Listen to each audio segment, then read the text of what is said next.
He then joins his unit as they honor the fallen soldiers. Weeks after his deployment, Charles returns home to happily reunite with Dana and see his infant son for the first time.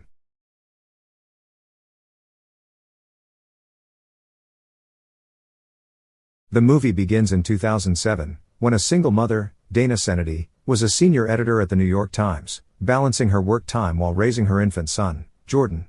One day, her boss, Schaefer, tells her to work on her story with a competing journalist, Rosenblum, much to her protest.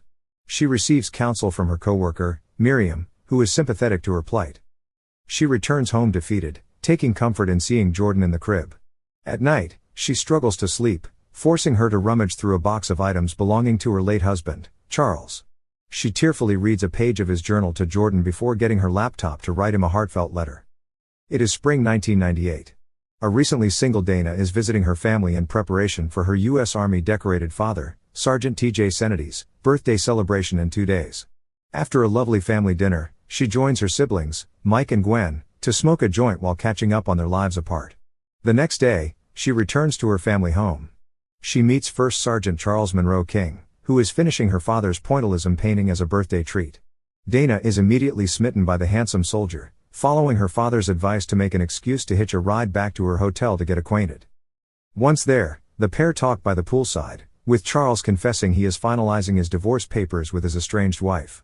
He admits her parents have been a comfort to him during his struggles. Though Dana is surprised by his revelation, she sympathizes with him, letting him know she is single. She then agrees to let him pick her up in the morning from the hotel.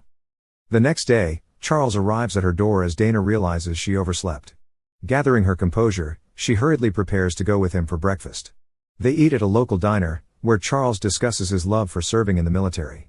Feeling curious, Dana enthuses about his love for art, inviting him to come to New York and see paintings by Monet. He takes up her offer while implying he will also visit her after feeling infatuated. Later, at the sergeant's birthday party, Dana's family feels delighted with the pair's growing romance. Charles excuses himself, leaving early to drive to Texas and see his daughter, Christina. 3 weeks pass, and Dana continues her work in New York as an up-and-coming journalist. Charles reconnects with her one night via phone call, updating her on the finalization of his divorce. He lets her know he is ready to take the next step in getting to know her deeply, despite his obligations to his daughter. Dana then stops typing and moves on. 2 years later, in 2009, Dana celebrated her birthday with Jordan at home, serving cupcakes. Curiously, she notices her son playing peekaboo with his day, peering out the window to see red balloons fly by. Overcome with emotion, Dana unearths her late husband's old photos, including one showing him playing with Jordan while holding red balloons. She then feels compelled to continue typing the story while listening to music. Some time passes as Dana and Charles grow closer, talking on the phone about each other's respective jobs. While at the Army base, Charles opens up about his failed marriage, feeling he and his ex-wife rushed into building a family at an early age, with the only positive income being his daughter. Dana would later confide in him about her father's affair with another woman after feeling forced into marrying her mother when she was born. The pair also discusses hobbies, as she discovers Charles is a gym rat. Soon after, Dana meets her friends at a bar, where they enthuse and approve of her blossoming romance with the sergeant. The day arrives when Charles takes her up on her invitation to visit New York and spend time with her. While Dana is busy with her work, she lets him wait inside her apartment, allowing the building attendant, Manny, to give him the keys. After her shift, she excitedly reunites with him, and they spend the evening on a dinner date. While enjoying food, Charles leans in for a kiss, which Dana reciprocates. They walk home feeling smitten with each other as they exchange smooches. Upon returning to the apartment, Dana lets him rest.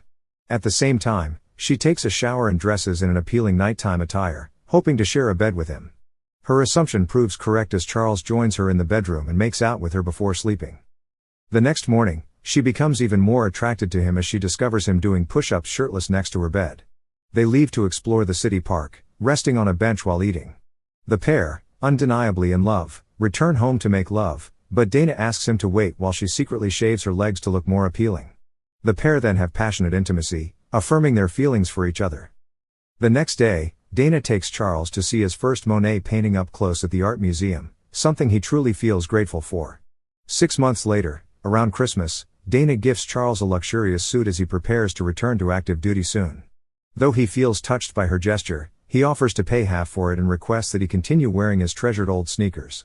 The pair later hosts a lively Christmas party at the apartment, where Dana tells her friends that Charles wants them to become a couple. After the celebration, she later admits to him that she is holding back her answer due to her commitment to her career and his military service. Charles pauses and intimately asks her to be his girlfriend, hoping she will trust him to make their relationship work no matter what. Dana relents and makes love to him in the bedroom with her window blinds open. The next morning, Charles prepares to leave for the army, leaving Dana a mixtape CD filled with love songs and a gift for Manny, the attendant, who has become his friend. Dana suggests that he retain some of his new apparel in the apartment, implying she wants him to move in with her one day. Dana later informs Charles that she has been promoted to editor at the New York Times. However, her future at the company will depend on delivering an outstanding news story about race in America. She later flies to Akron, Ohio, to meet while he is training with his squad.